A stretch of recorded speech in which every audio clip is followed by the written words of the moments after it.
Joia. Alexandre, de novo, isso já caiu na prova do Enem? Já caiu várias e várias vezes. Eu não sei se vocês sabem, mas assim, a prova do Enem, ela é elaborada em cima de um documento, que a gente chama de matriz de competências.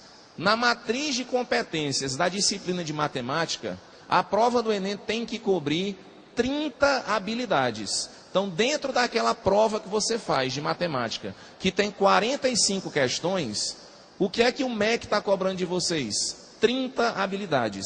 Uma dessas habilidades, que é a habilidade 2, portanto, tem que fazer parte da prova, é identificar padrões numéricos ou princípios de contagem, que é exatamente o tema da nossa aula de hoje. Princípios de contagem. Joia? Vamos lá para a primeira questão. Acompanha comigo aí, ó.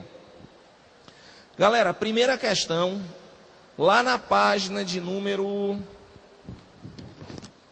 Onde é que está? Página de número 14.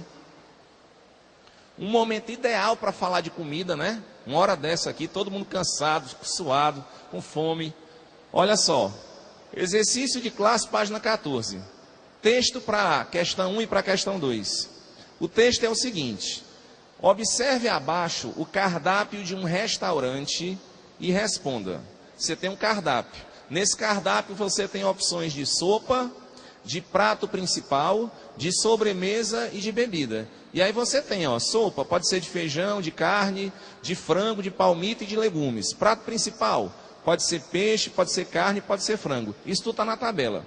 Qual é a primeira pergunta? Pergunta da primeira questão.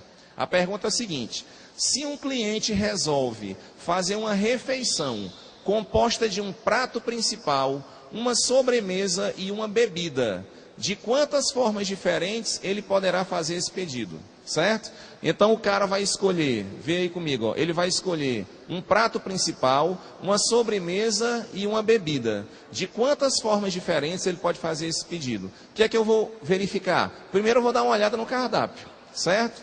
Depois que eu der uma olhada no cardápio, eu vou preparar a minha questão indicando o seguinte: o que é que a pessoa precisa escolher para fazer um pedido? Um prato principal, uma sobremesa e uma bebida. Vamos lá para o cardápio de prato principal. Para escolher um prato principal, quantas opções nós temos no cardápio? Vê lá no cardápio, prato principal, quantas opções? 3 opções. Então você bota aí, ó, prato principal, 3 opções. O que mais a pessoa tem que escolher? Tem que escolher uma opção de sobremesa. Vai no cardápio, conta quantas opções tem de sobremesa? 4. Então você bota lá, ó, 4 opções de sobremesa. Bebida, a pessoa também tem que escolher. Quantas opções de bebida tem? 6 opções de bebida. Então o que é que eu já fiz? Eu já fiz, pessoal, 2 passos dos 3 que eu preciso. O primeiro passo, destacar as etapas que eu preciso para resolver a questão. Quais são essas etapas? Escolher um prato principal, escolher uma sobremesa e escolher uma bebida. São as 3 etapas que eu preciso. Segunda coisa que eu preciso fazer, indicar de quantas formas cada uma dessas escolhas pode ser feita. Prato principal, 3 opções. Sobremesa, 4. Bebida, 6. Só falta uma coisa agora, que é efetuar o produto dos resultados. Se eu efetuar o produto dos resultados, 3 vezes 4, 12. 12 vezes 6 dá 72. Então a resposta da primeira questão qual é? 72. 72 qual é o item? Item E. Então resposta da primeira questão, letra E. E aí, pessoal, fácil? Fácil ou não é? Alexandre, mas eu quero ver se cai assim na hora da prova. Pessoal, já caiu desse jeito. Já caiu na prova do Enem desse jeito? Já caiu assim. Agora, a gente não pode dizer que toda vez que cai questão de contagem, sempre cai uma questão fácil? Não. Vamos torcer para que esse ano caia uma questão fácil. Mas já caíram várias e várias vezes. Mas a gente está trabalhando em cima do que está sendo cobrado. Tá bom? Segunda questão. Essa aqui, a gente vai ter que parar um pouquinho para pensar, ó. A segunda questão diz para a gente o seguinte: ao fazer um pedido, presta atenção, ao fazer um pedido, um cliente precisa escolher obrigatoriamente um prato principal e uma bebida. Então, ó, obrigatoriamente ele precisa de um prato principal e de uma bebida. Só que a questão diz o seguinte: A sopa e a sobremesa são opcionais. Pessoal, uma coisa que é opcional, a gente tem que escolher? Não. Se uma coisa é opcional, eu posso escolher ou não. Não é opcional? O que é obrigado a gente escolher aqui na questão? Pelo texto da segunda questão, o que é que eu sou obrigado a escolher? Eu sou obrigado a escolher um prato principal e uma bebida. Agora, a sopa e a sobremesa são opcionais. Aí a pergunta é, de quantas formas diferentes esse cliente pode fazer o pedido? E aí? Vou dar 1 minuto para vocês tentarem fazer essa questão. 1 minuto. Vamos lá tentar fazer? Vamos lá ver como é que a gente faz. Olha lá. Vamos seguir o procedimento que a gente fez na questão anterior, certo? O que é que a gente tem aqui? Prato principal, bebida, sopa e sobremesa. Vamos lá. Pessoal, pelo que está escrito no texto, eu não posso adivinhar, eu tenho que ver o que está escrito no texto. Pelo que está escrito no texto, a gente é obrigado a escolher um prato principal? Pelo enunciado da segunda questão? Se eu sou obrigado a escolher um prato principal, então eu posso escolher carne, peixe ou frango, né? Quantas opções eu tenho? 3. Então, para o prato principal, eu tenho 3 opções. Bebida, a gente tem que escolher uma bebida? Tem que ver o texto. Tem dizendo que eu tenho que escolher? Tem sim.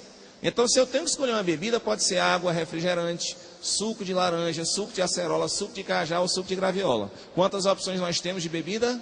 6. Joia. Até aqui. Beleza? Pronto. Agora vamos parar um pouquinho para a gente pensar.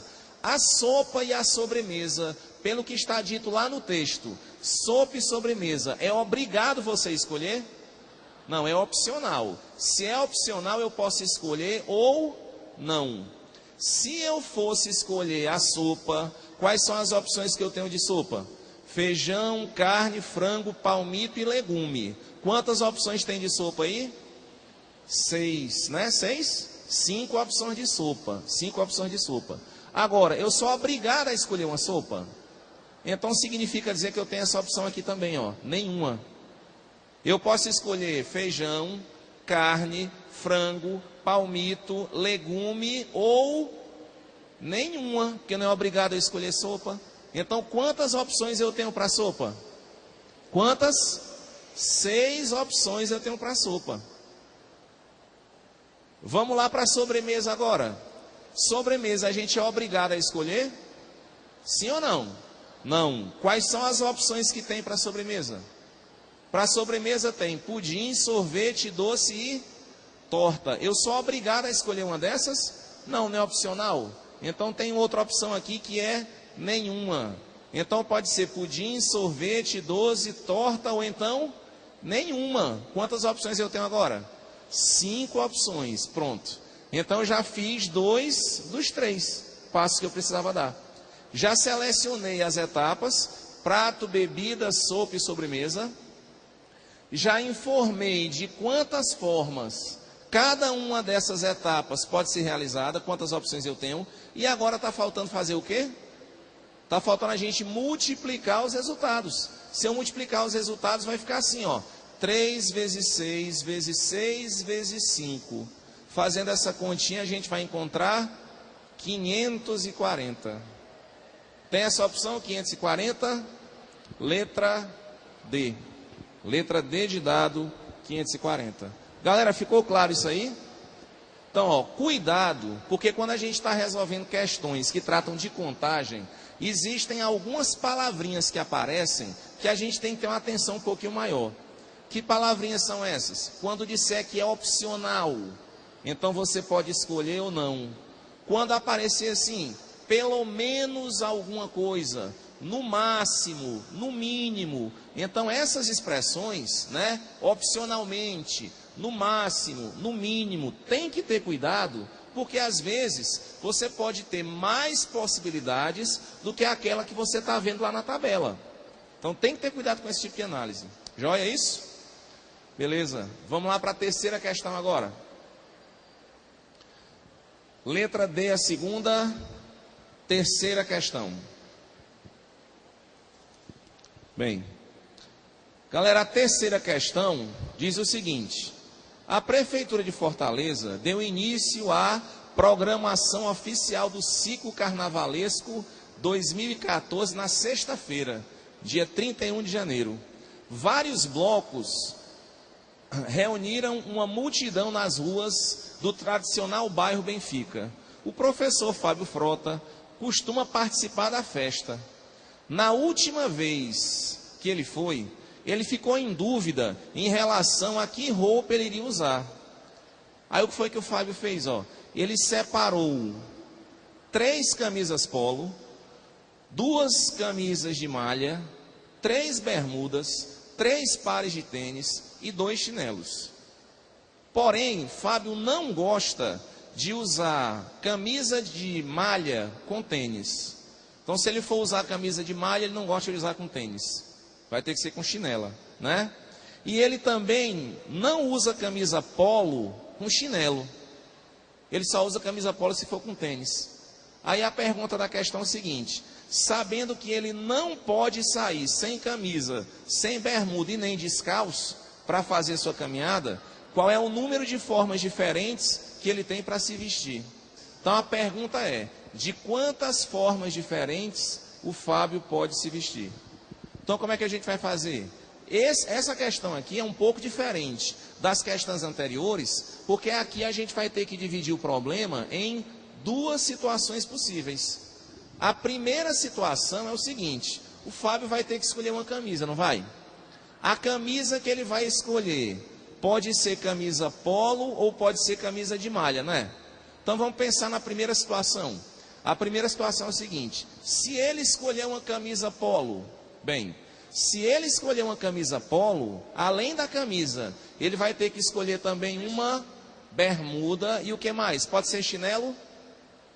Camisa polo pode ser chinelo? Pelo que o texto está dizendo, tem que ser tênis. Então, se ele escolher a camisa polo, ele vai ter que escolher depois uma bermuda e depois um tênis. Ele vai escolher uma camisa polo. Quantas opções ele tem para a camisa? Quantas opções? Vê aí. 3 opções. Ele só vai escolher uma camisa polo, mas ele botou 3 para escolher. Agora ele vai escolher uma bermuda, ele só vai pegar uma bermuda, mas ele tem quantas opções para escolher essa bermuda? 3 opções para escolher essa bermuda. Pronto. Depois está faltando escolher o tênis. Quantos pares de tênis tem aí que ele pode escolher? Quantas opções? 3. Então o que é que eu fiz? Eu já separei as etapas, já informei de quantas formas cada uma delas pode ser feita. E agora o que é que a gente faz, pessoal? Está faltando uma coisa, o que é? Tem que multiplicar os resultados agora. Se a gente multiplicar os resultados, 3 vezes 3 dá 9, vezes 3 vai dar 27. Beleza, 27. Mas 27 já é a resposta final?